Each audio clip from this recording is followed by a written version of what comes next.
देखिए आज बहुत सौभाग्य का दिन है महाराष्ट्र विधानसभा का कि मुझे लगता है कि सर्वप्रथम पहली बार कोई स्वास्थ्य मंत्री मुख्यालय छोड़कर और ग्रामीण सीएचसी पीएचसी का निरीक्षण करने और समीक्षा बैठक जो अक्सर मुख्यालयों पर होती है उस समीक्षा बैठक को गांव स्तर पर, गांव की तहसील के स्तर पर केंद्र किया। तो हमारे बीच में ब्रजेश पाठक जी स्वास्थ्य मंत्री आए थे जो मुख्यमंत्री भी हैं इस प्रदेश के, और एक अच्छी कार्रवाई और एक अच्छी समीक्षा उनके द्वारा की गई। क्या देखा और क्या पाया यहाँ पे जो उन्होंने जो भी स्वास्थ्य विभाग में इस समय योजनाएं चल रही हैं और जो सीएचसी और पीएचसी को लेकर भी उनमें क्या सुविधा है, किस तरह की और सुविधाएँ बढ़ाई जा सकती हैं, उसमें क्या और किया जा सकता है, सब पे विस्तार से चर्चा की। बलिया की एक तो समस्याएं हैं जिसको लेकर हमने उनका ध्यान आकर्षित भी कराया और उन्हें पता भी था, जिसमें एक रेडियोलॉजिस्ट की ज़रूरत हमारे बलिया मुख्यालय में है, जिस पर उन्होंने विस्तार से बताया कि आज ही वांट निकला है और 5 लाख रुपए तक की सैलरी दी जा रही है और उसके साथ अनुबंध में ये भी है कि आप प्लस अपना प्राइवेट प्रैक्टिस भी कर सकते हैं यहाँ की सुविधा देने के बाद, जिला मुख्यालय पर सुविधा देने के बाद। तो ये वांट भी निकला है और बहुत जल्दी इसमें भी हमारी भर्ती हो जाएगी। दूसरा विषय उन्होंने हमारे यहाँ सिटी स्कैन जो खराब था बलिया जिले का, उस पर भी विस्तार से चर्चा हुई और आज जानकारी उन्होंने दी हम लोगों को कि वो आ गया है, जो पार्ट खराब है। किसी ने कंप्लेन भी किया, वहाँ पर मुद्दा भी उठाया कि जानबूझकर भी खराब कर दिया जा रहा है। उस पर उन्होंने चेतावनी दी कि अगर दोबारा खराब हुआ तो मैं टेक्निकल टीम भेजकर जांच करवाऊंगा और अगर उसमें पाया गया कि इसको जानबूझकर खराब किया गया है तो जिसने भी किया होगा उस स्वास्थ्य विभाग पर हम उस पर कार्रवाई करेंगे। इस तरह की 2-4 चीज़ें हमारे यहाँ मनियर की सीएचसी पीएचसी है उसको लेकर भी काफ़ी दिनों से चर्चा चल रही थी। सुखपुरा की सीएचसी पीएचसी के लेकर चर्चा चल रही थी। तो सब पर उन्होंने कड़े निर्देश दिए हैं और बलिया का स्वास्थ्य कैसे बढ़िया हो इस पर वो चिंता उन्होंने व्यक्त की है और कार्रवाई भी बताई है। क्या मेडिकल कॉलेज के बारे में भी कुछ कहा? हाँ, मेडिकल कॉलेज के बारे में भी कल एक बहुत बड़ी बैठक होने वाली है, जॉइंट बैठक है, चीफ सेक्रेटरी भी रहेंगे और स्वास्थ्य मंत्री भी रहेंगे और यहाँ से प्रस्ताव मांगा गया है, डीएम ने भी प्रस्ताव भेजे हैं। तो कल इस बात पे फाइनल हो जाएगा और उनका मूड भी ये है कि कल हम लोग इसको फाइनल करने के आखिर में मेडिकल कॉलेज कहाँ बनेगा और कल से इसकी प्रक्रिया हम तेज़ी से शुरू करेंगे। अयोध्या में जिस तरीके से रेप कांड हुआ उसके ऊपर आरोपी के ऊपर बुलडोजर की कार्रवाई हुई, अखिलेश यादव आरोपी के डीएनए टेस्ट की मांग कर रहे हैं, क्या आप कहना चाहेंगे? अखिलेश यादव को मैं किन शब्दों में उनकी निंदा करूं, कुछ बोल देती हूं तो बात बढ़ जाती है, पर ऐसे विचार जिनके होते हैं उसको कहा जाता है ना गंदे विचार वाले लोग, जिनकी मानसिकता एकदम नीच है, उस तरह के लोग हैं कि अपने वोट बैंक के लिए किसी भी हद तक जाकर उसको डिफेंड करना। आप पीडीए की उन लोग नारा देते रहते हैं, पीडीए की बात करते रहते हैं, संविधान बचाने की बात करते रहते हैं और ऐसे बेहुदे टाइप के लोग 9 साल की बच्ची के साथ इतना जघन्य अपराध हुआ, पूरा प्रदेश नहीं देश में जिसको ये सूचना मिली उसकी अंतरात्मा झकझोर गई। और मैं पूछना चाहती हूँ किस मिट्टी के बने हैं? मेरे पास भी पुत्री है, उनके पास भी पुत्री है। हम ऐसे लोगों को जब हम लोग बचाएंगे, हम प्रश्रय देंगे सिर्फ वोट के लिए, तो कहाँ जाएंगी बालिकाएं? इन्हें कभी भी समाजवादी पार्टी की सरकार जब पहले भी थी, मैं आपको याद दिला देना चाहती हूँ, इनके नेता बयान दिया करते थे कि लड़के हैं, लड़कों से गलती हो जाती है। इनकी मानसिकता में ये महिला को ऑब्जेक्टिफाई करते हैं, किसी कोई वस्तु समझते हैं जिसका आप उपयोग कर सकते हैं।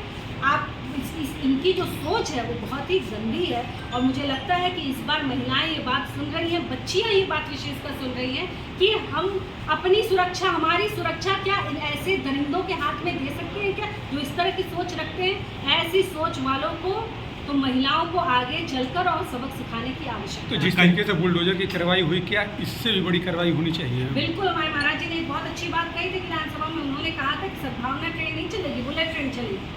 और ऐसे जितने लोग हैं जिनको ये लगता है कि उनके बाप का राज शुरू होने वाला है या हो चुका है, ऐसे सारे लोगों को महाराज जी की बुलेट ट्रेन का सामना अवश्य करना पड़ेगा। और मुझे पूरा भरोसा है अपनी सरकार पर कि हर अपराध से बढ़कर अगर महिला के प्रति कोई अपराध महिला में भी विशेषकर बच्ची के प्रति अगर कोई अपराध है तो मेरे मुख्यमंत्री इस बात को कदापि स्वीकार नहीं कर सकते और जितनी बड़ी सजा सोची जा सकती है उस अपराधी के खिलाफ उतनी बड़ी कार्रवाई होगी।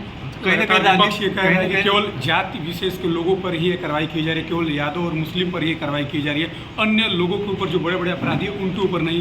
ये तो सरकार सोचने का विषय है ना कि जिस 9 साल की बच्ची का जिसने बलात्कार किया, अब वो किसी विशेष वर्ग से आता है, किसी विशेष धर्म को मानता है, तो इसमें सरकार क्या कर सकती है? हमारे यहाँ रोहित पांडे का बच्चा 22 साल के बच्चे की हत्या कर दी गई, कोतवाली के सामने हत्या कर दी गई। उसमें अगर यादव बिरादरी के उनके कार्यकर्ता थे जो अपने फेसबुक अपने ट्विटर पे जय समाजवाद तय समाजवाद, जय अखिलेश तय अखिलेश करते हैं, तो उसमें हमारा क्या दोष है?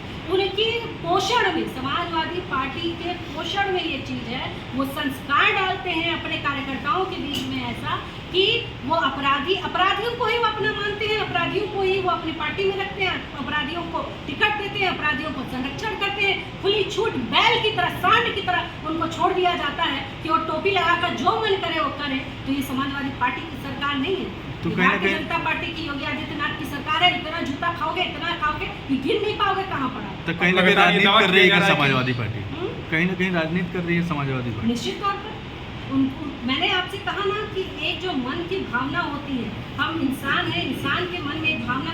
9 साल की बच्ची, आप इतने पत्रकार बैठे, मैं आपसे पूछ लूँ किसी से कि 9 साल की बच्ची के प्रति ऐसा अपराध हुआ है कि आप एक बार पूछने भी जाएंगे कि उसकी बिरादरी क्या है या वो किस धर्म का है, आप सबसे पहले कहेंगे जो भी अपराधी हो उसको आप सूली पे टांग दीजिए। सूली से भी बढ़ के कोई सजा होगी तो आप कहेंगे कि वो दीजिए। और ये समाजवादी पार्टी सिर्फ जात और धर्म की राजनीति कर रही है। सपा के राष्ट्रीय सचिव कह रहे हैं कि इसमें जरूर साजिश है। बिल्कुल साजिश तो होगी ना।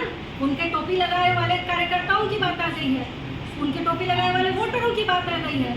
तो ये तो एक साथ उनको भाई दिख रहा है कि अब हमको खड़ा हो जाना है, तो खड़े हो। इस देश का, इस प्रदेश का नागरिक देख रहा है कि आप कौन सा अपना चरित्र दिखा रहे हो और आपको जितना बल पड़ता है आप दिखा लीजिए। भविष्य में जनता आपका हिसाब करेगी। लगातार कटान हो रहा है इसके बारे में भी आए थे। हाँ, कटान के विषय में अभी जल शक्ति मंत्री, आप उनको पता है कि 10 दिन पहले आए थे, उन्होंने विस्तार से पूरा दौरा किया, उस जगह को देखा भी। और जिन अभी हमारी 6 परियोजनाएं कटान को लेकर यहाँ चल रही हैं, मेरी विधानसभा में चल रही हैं। एक गांव जो हमारा खादीपुर सुल्तानपुर है जिसमें कटान तेजी से बढ़ रही है, उसकी भी रिपोर्ट, जबकि अभी वो थोड़ा दूर पे है, परंतु उसकी भी रिपोर्ट जल शक्ति मंत्री जी ने अपने यहाँ मंगवाई है और कहा है कि इस बार इसको भी हम इस योजना में डालें। मनियर जो प्रसाद पांडे ने आज मुख्यमंत्री की मानसिकता पर सवाल उठाते हुए कहा है कि उनकी मानसिक स्थिति ठीक नहीं है, इसलिए अनाप शनाप बयान दे रहे हैं। ये तो मुझे माता प्रसाद पांडे जी बहुत वरिष्ठ नेता हैं, कई बार के विधायक हैं, मैं उतनी समकक्ष नहीं हूँ कि उनको मैं कुछ कह सकूँ।